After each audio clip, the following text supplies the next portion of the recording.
자, 오늘 우리 느헤미야서는 이제 4장으로 넘어왔습니다. 이제 느헤미야가 이스라엘에 와서 이제 성벽 중수를 시작하죠. 그래서 지난 시간 또 지지난 시간 3장을 통해서 성벽 공사가 어떤 방식으로 진행이 되었는지를 이야기했습니다. 자, 그런데 이 성벽 공사를 두고 보지 않는 사람들이 있어요. 이스라엘 백성들이 지금 이 성벽 공사를 진행하는 시점으로부터 한 100년 전에 바벨론에서 돌아왔어요. 그러니까 바벨론에서 포로로 잡혀갔던 사람들이 세 차례 돌아오게 되는데 그 세 번에 걸쳐서 돌아오는 이 귀환이 거의 100년에 이르는 시간 동안 이어지고 있는 것입니다.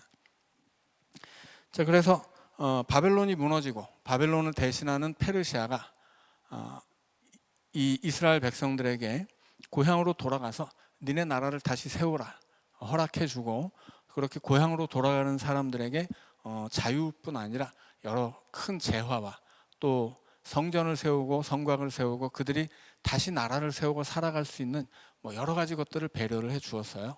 자, 그런데 이게 실제로 그렇게 페르시아의 왕이 도와주더라도 쉬운 일은 아니었습니다. 왜냐하면 돌아온 이스라엘 백성들, 나라를 재건해야 될 백성들의 숫자가 턱도 없이 작았던 것이 첫 번째 이유고요. 그 다음에 두 번째는 그 주변에 살고 있었던 이방 민족들이 이스라엘을 무너뜨리려고 계속해서 시도하기 때문입니다. 왜 무너뜨리려고 했는지는 말씀드렸죠. 이스라엘 백성들이 나라가 망하고 바벨론에 잡혀가 있는 동안 그 땅은 누구의 것이었어요? 이방인들의 것이었어요. 그런데 70년 이후에 70년 동안 내 땅으로 살고 있었던 곳에서 어느 날 갑자기 페르시아의 왕이 야, 그 땅은 이스라엘 백성들 땅이니까 다시 내놔 이러고서 돌아온 5만 명들에게 돌려주라고 했단 말이죠. 그러니 그 땅을 차지하고 있었던 여러 이방 민족들이 화가 나고 그걸 인정하기 싫은 게 당연했습니다. 그래서 봤더니 돌아온 이스라엘 백성들이 5만 명밖에 안 되거든요. 그러니까는 저 정도 숫자면 우리가 그냥 은근슬쩍 이렇게 없애버릴 수도 있겠구나. 저것들 싹 잡아다가 우리 종으로 삼고 저 땅은 여전히 우리가 차지할 수 있겠구나, 이런 생각을 하게 된 것입니다. 그래서 페르시아 왕은 이 이스라엘이 차지하고 있었던 땅을 다시 그 민족에게 주라고 명령을 했지만, 그러나 그 주변에 살던 이방인들은 호시탐탐 이 이스라엘 백성들을 자기들 종으로 삼고 그 땅을 차지하기 위해서 노력을 해왔다라고 하는 거죠. 그래서 그 땅에 성전이 세워질 때도 투서를 보냈어요. 이 주변에 살던 이방 민족들이 페르시아에 투서를 보내서 저것들 성전 짓게 놔두면 다시 자기들끼리 뭉쳐가지고 페르시아에 반란을 일으킬 것입니다. 저자들이 성벽 건설하는 공사를 그냥 놔두면 틀림없이 왕이 저들에게 받아야 할 세금 못 받게 될 것입니다. 이런 투서를 100년 동안 보낸 거예요. 그래서 결국은 이스라엘 백성들이 성전을 짓는 것도 어려웠고 느헤미야가 돌아온 시점까지 성전은 지었지만 성벽을 짓지 못하고 있었습니다. 그래서 이스라엘이 그 많은 이방 민족들의 견제와 질시와 또 위협 아래에서 성벽을 지었지만, 이제 성전을 지었지만 성전을 지은 다음에 성벽을 짓고 있지 못했는데 이제 느헤미야가 와서 공사를 시작했거든요. 그래서 당연히 이제 이 공사를 와해시키려고 끊임없이 이 위협과 이제 위기가 펼쳐지게 됩니다. 이제 그게 4장에 있는 이야기예요. 그래서 제일 먼저 산발랏이라고 하는 사람이 등장하죠. 이 산발랏은 사마리아 지역을 다스리는 총독입니다. 우리가 이스라엘 복음서를 보면 이스라엘 땅 안에 사마리아가 있었던 것을 다 알고 있죠. 근데 사마리아는 옛날 솔로몬 이후에 나라가 둘로 쪼개지고 둘로 쪼개졌을 때 북왕국 이스라엘의 수도였던 장소가 사마리아입니다. 근데 그 북왕국이 아수르에게 무너졌는데 아수르가 이주 정책을 펴요. 그래서 거기 살고 있었던 사람들 싹 밖으로 갖다 흩어버리고 다른 데 살고 있었던 이방 민족들을 다 사마리아로 옮겨와서 이제 북왕국 이스라엘의 땅은 이방인 천지가 되었습니다. 그렇게 외부에서 찾아와서 살게 된 이방 사람들이 살고 있는 핵심 지역, 거기가 사마리아 땅입니다. 그 사마리아 지역을 다스리는 총독은 원래 이스라엘 백성들이 이 유다 땅으로 다시 돌아오기 전까지 그 땅을 차지하고 있었던 사람들이에요. 그러니 당연히 그 땅을 되찾고 싶고 그 땅으로 돌아온 5만밖에 되지 않는 이스라엘 백성들을 자기네 종으로 이제 삼고 싶었던 거죠. 그래서 산발랏이 주축이 되어서 사마리아 총독이었던 산발랏이 여러 사람들의 힘을 이제 빌려서 이 유대 땅으로 돌아온 이스라엘 백성들을 압박하고 있었던 것입니다. 자, 산발랏이 성을 건축한 다음을 듣고 크게 분노하고 유다 사람들을 비웃죠. 그리고 2절에 보면 자기 형제들과 사마리아 군대 앞에서 말을 했다고 합니다. 여기 나오는 자기 형제들이 누굴까요? 산발랏의 형제를 뭐 우리가 굳이 알 필요가 있겠습니까?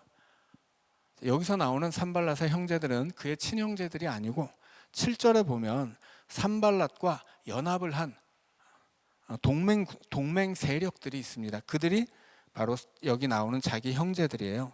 산발랏과 도비아는 아람 지역의 총독이었죠. 아라비아 사람들과 암몬 사람들과 아스돗 사람들, 그 주변에 진치고 있는 모든 이방인들 세력이에요. 사마리아의 총독 산발랏이 유대 땅을 중심으로 펼쳐져 있는 그 주변의 모든 이방인들에게 힘을 협조를 구해서 같이 연합군을 형성하고 동맹을 맺어서 이 이스라엘 백성들을 압박하고 있다라는 것입니다. 그래서 이 산발랏이 그렇게 큰 동맹 세력을 만들어 놓고 지금 이스라엘 백성들이 그 동맹 세력들 안에서 이 성벽을 중수한다는 이야기를 듣고 화를 내기도 하고 비웃기도 하는 거죠. 화를 내는 이유는 뭐예요? 저것들이 내 말을 안 들어. 저것들이 자기들 뜻대로 일을 이루어. 이런 것 때문에 화가 나는 것이고, 비웃는 건 뭐겠습니까? 택도 없는 짓을 하는구나, 그런 거죠. 우리가 저거 막을 것이고 우리가 방해할 텐데, 우리가 가만 냅두지 않을 텐데 저것들이 무슨 힘으로 자기들 계획을 이루려고 하는가, 비웃는 것입니다. 자, 그런데 오늘 제목을 저는 도전과 응전이라고 정했습니다. 자, 이런 상황 속에서 지금 이스라엘은 성벽을 건축하려고 하고 그 주변에 많은 이방 세력은 그것을 막으려고 합니다. 실제적으로 힘은 누가 세요? 당연히 산발랏을 비롯한 여러 이방의 동맹 세력들이 압도적인 우위를 가지고 있어요. 싸우면 게임이 되지 않습니다. 이스라엘 백성들이 지금 이 공동체를 유지하고 있는 것은 기본적으로 페르시아 왕의 허락과 그 도움을 받고 있기 때문이에요. 자, 그런데 도전과 응전이라고 한다면 누가 도전하는 것이겠습니까? 이 현실적인 문제를 고려한다면 이스라엘 백성들이 성벽을 중수하는 일에 도전하는 것이고, 그 주변 산발랏을 비롯한 그 주변 이방 세력들이 이 이스라엘의 어리석은 도전에 응전하고 있는 거예요. 그러나 제가 도전과 응전이라는 제목을 여기다 적은 것은 이스라엘 백성들이 도전한다는 뜻이 아니고 산발랏과 그와 동맹 세력들이 도전한다라는 뜻이에요. 그리고 응전은 당연히 이스라엘 백성들의 대응이죠. 근데 보통 도전이라고 하는 것은 당연히 힘이 없는 사람, 힘 없는 사람이 힘 있는 사람에게 도전하는 것이고, 권투 무슨 방어전 이런 거 보면 도전자는 누구예요? 레벨이 낮은 사람이죠. 응전하는 사람은 레벨이 높은 사람이에요. 챔피언이 응전하는 것이고 그 밑에 순위를 가진 사람들이 도전하는 거예요. 그런데 현실적으로는 이스라엘 백성들이 약하고 산발랏을 비롯한 이 이방의 동맹 세력들이 압도적으로 강함에도 불구하고 저는 그들이 도전하는 것이다 라고 생각을 합니다. 왜냐하면 이스라엘 자신은 연약하지만 하나님이 이스라엘의 편에 서 계시기 때문이에요. 말하자면 이것은 팀전이에요. 팀을 먹고 대항하는 것입니다. 산발랏은 주변의 여러 이방 민족들과 팀을 이루었어요. 이스라엘은 한 팀, 딱 하나가 그들의 팀인데 하나님인 거죠. 옛날에 레슬링 같은 거 보면 저 어릴 때 기밀 선수 엄청 유명하고 인기가 많았었잖아요. 근데 기밀하고 이렇게 누구든 딱 팀을 먹고 상대편하고 싸우면 기밀 선수의 이 파트너는 나가서 두들겨 맞기도 하고 그래요. 약하니까. 그래서 이제 기밀 선수하고 딱 손을 치면 어떻게 됩니까? 두들겨 맞던 사람은 들어가고 기밀 선수가 나오는 거예요. 그럼 박치기를 그냥 딱 박으면 상대편이 해롱해롱하죠. 그런 거, 이 팀전이라고 하는 건 그런 거예요. 내가 약하면 나보다 강한 우리 팀에게 도움의 손길을 청하는 것이고, 딱 이렇게 손을 딱 마주치면 이제 나는 뒤로 가고 나와 팀을 먹은 내 파트너가 앞으로 나오는 거죠. 그래서 이 이스라엘 백성들은 하나님과 팀을 먹고 이 산발라 팀과 대결을 하고 있다라고 하는 것입니다.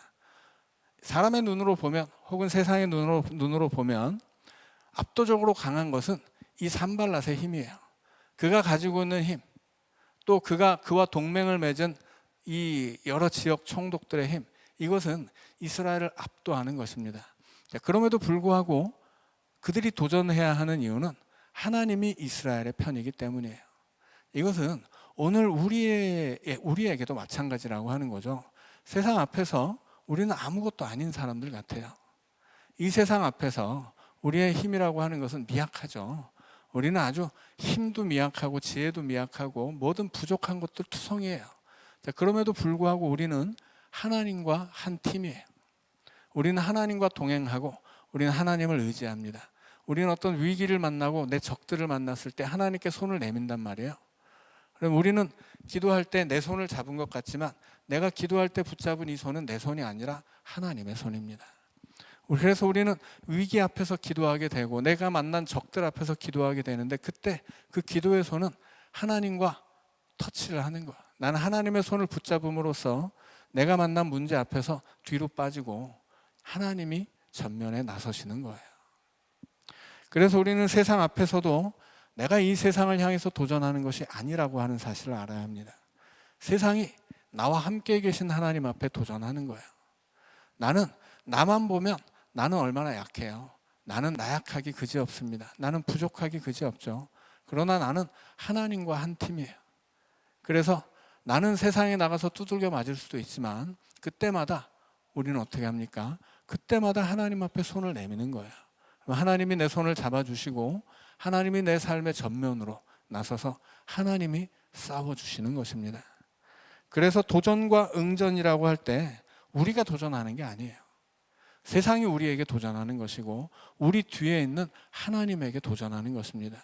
그래서 우리는 세상을 바라볼 때 하나님의 눈으로 봐야 돼요. 질병이라고 하는 것을 내가 이길 수 있나요? 없죠. 하나님의 눈으로 보면 얼마든지 이길 수 있는 거예요. 그것이 가난이든 실패든 외로움이든 뭐가 되었든 간에 이 세상 앞에서 나를 너무나 약하게 만들고 내 연약함이 사무치게 되는 그런 위기와 위협의 순간에, 그런 낙심할 수 있는 순간들마다 우리는 내 눈으로 그 세상을 보면 안 되는 거죠. 나와 한 팀이 되어주신 하나님의 눈으로 세상을 보아야 합니다. 내 힘만 가지고 세상에 부딪히면 어떻게 되는 거예요? 그것은 계란으로 바위를 치는 거예요. 그래서 우리는 내 힘으로 세상에 부딪혀서는 안 되는 거죠.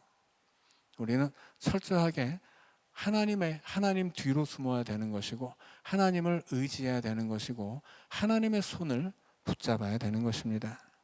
그래서 도전하는 쪽은 산발랏이에요. 응전하는 것이 느헤미야의 입장입니다. 산발랏이 느헤미야를 비웃죠. 이 미약한 유다 사람들이 하는 일이 무엇인가?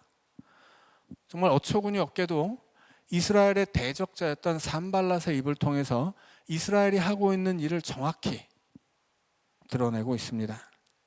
이것은 이스라엘이 성벽을 짓는다는 것은 스스로를 견고하게 하려는 일이에요. 산발랏이 하는 이야기 그대로예요. 그리고 그들이 성벽을 짓는 것은 그 성벽 안에서 오직 하나님 앞에 제사, 예배를 드리기 위해서예요.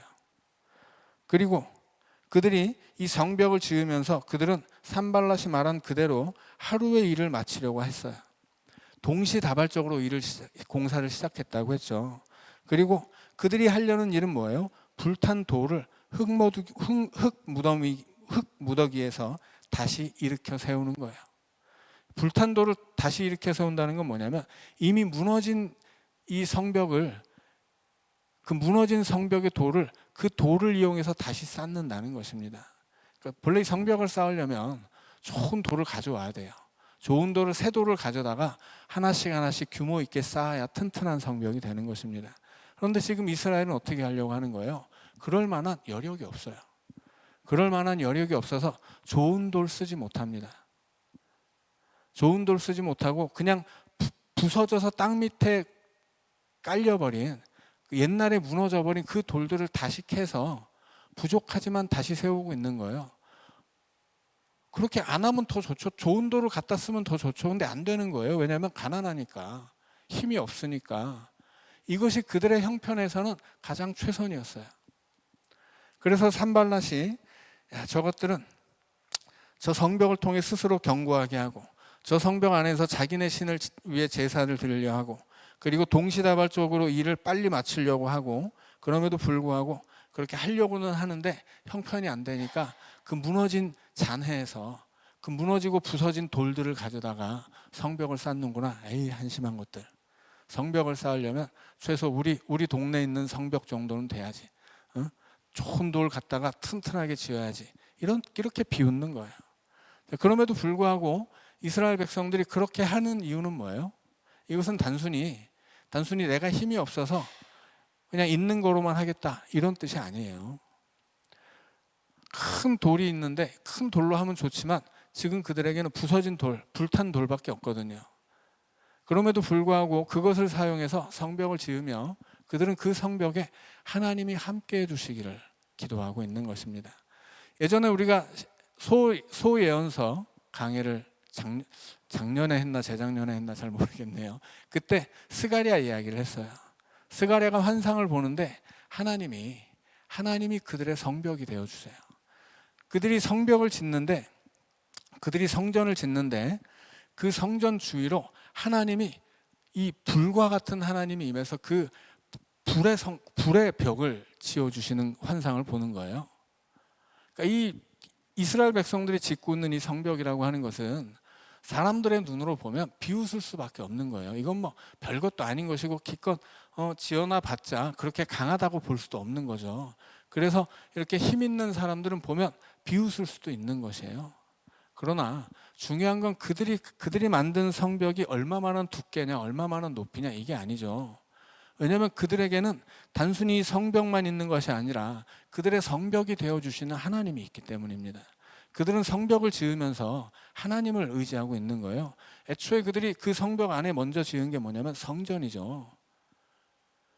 그 성전을 지으면서 그들은 그 성전에 하나님이 임재해 주시기를 기도하며 지었던 것이고, 그 성전 주변을 둘러싸고 있는 성벽을 지으면서도 그들은 하나님이 단순히 자기들이 만들고 있는 이 성벽이 자기들을 지켜주기를 원했던 것이 아니고, 자기들이 만들고 있는 이 성벽은 미약하고 연약하고 자기 자신의 모습과도 같아서 너무나 부족하지만 하나님이 이 성벽에 함께 해주셔서 하나님이 이 성벽에서 파수를 서주시고 하나님이 이 성벽 가운데, 이 성벽 위에서 적들을 막아주시기를 기도하는 마음으로 짓고 있었던 거예요. 그러니까 그들은 힘이 없는 사람들이지만 그 자신의 그 약한 힘만 있다고 해서 낙심하지 않고 지금 하나님을 의지하는 것이고, 그들이 짓고 있는 성벽 자체는, 그 성벽 자체는 참 남들이 보면 비웃을 만한 것일 수도 있겠지만 그럼에도 불구하고 그들은 그 성벽에 하나님이 함께 해주시기를 기도하며 짓고 있는 거예요. 자, 그래서 도비아는 도전하는데 자기의 세력을 믿고 자기의 무력을 믿고 도전합니다. 그것이 2절에 나오는 자기 형제들이고 사마리아 군대예요. 그런데 여기에 대한 느헤미야의 응전은 뭐예요? 4절에 나오죠. 우리 하나님이여 들으시옵소서. 이게 느헤미야가 적들에게 응전하는 방법입니다. 나는 힘이 없으니 하나님의 힘을 구하는 거예요. 내가 짓는 성벽은 낮고 연약한 것이기 때문에 강하신 하나님 앞에 손을 내미는 것입니다. 그게 느헤미야의 응전이고, 그 느헤미야의 응전을 통해서 6절에 보니까 이에 우리가 성을 건축하여 전부가 연결되고 높이가 절반에 이르렀으니 이는 백성이 마음들여 일을 하였음이니라. 하나님을 의지하는 느헤미야와 또 하나님을 함께 의지하며 성벽을 쌓기에 헌신하는 이스라엘 백성들이, 적들이 강하고 적들이 자기들을 비웃고 적들이 위협을 하지만 그 적들 앞에서 겁먹지 않고 공사를 시작하고 절반까지 순식간에 쌓았다고 하는 거예요. 그래서 절반의 공사가 진행되었고, 이것은 말하자면 절반의 승리라고 이야기할 수 있습니다. 그래서 4장 1절부터 6절까지는 1차전이라고 할 수 있어요. 도전과 응전 1차전이에요. 이제 이후로 또 이 산발랏은 새로운 방식으로 도전하고 또 느헤미야와 이스라엘도 또 새로운 방식으로 응전을 하게 됩니다. 자, 그러나 아무튼 우리가 이 첫 번째 대결에서 우리가 보는 것은 산발랏이 연합군을 형성하고 자기 군대를 가지고 이스라엘을 내려다보고 이스라엘을 비웃기도 하고 그들 앞에 화를 내며 위협을 하기도 하는데, 그때 그 도전 앞에 이스라엘 백성들의 응전의 방법은 하나님을 찾고 기도하는 것이었다 하는 것입니다. 그것이 첫 번째 대응이요, 응전의 방법이고, 그 첫 번째 응전의 방법을 통해서 그들은 절반의 승리를 거두게 됩니다. 오늘 우리도 늘 이 느헤미야서를 통해서 이스라엘 백성들이 가지고 있는 이 태도를 배울 수 있어야 되겠습니다. 우리는 하나님과 팀을 이루어 살아가는 사람들이에요. 하나님이 내 삶의 팀이 되어주시고 내가 손을 내밀면 하나님이 잡아주신다고 하는 거죠. 우리의 적들은 산발랏을 비롯해서 세상의 모든 것들이 힘을 합쳐서 우리를 괴롭히고 위협하고 우리를 위험에 빠뜨릴 수 있어도, 우리가 하나님과 한 팀을 이루어 살기 때문에 그때마다 적들이 내 앞에 나설 때마다, 그 적들 앞에서 내가 힘이 없을 때마다, 내가 위협을 받고 위기를 겪을 때마다 우리는 느헤미야처럼 우리 하나님이여 들으시옵소서 기도를 시작해야 한다는 것입니다. 그래서 내게 어떤 적들이 다가올 때, 내 삶에 어떤 문제가 다가올 때 그것은 하나님 앞에 얼른 엎드리라는 신호입니다. 하나님 앞에 얼른 손을 내밀라는 하나님의 명령이라고 하는 것이죠. 우리가 이 땅을 살아가면서 그렇게 언제든지 하나님과 팀을 이루어 사는 기도의 사람들 될 수 있기를 원합니다. 우리 함께 기도하겠습니다.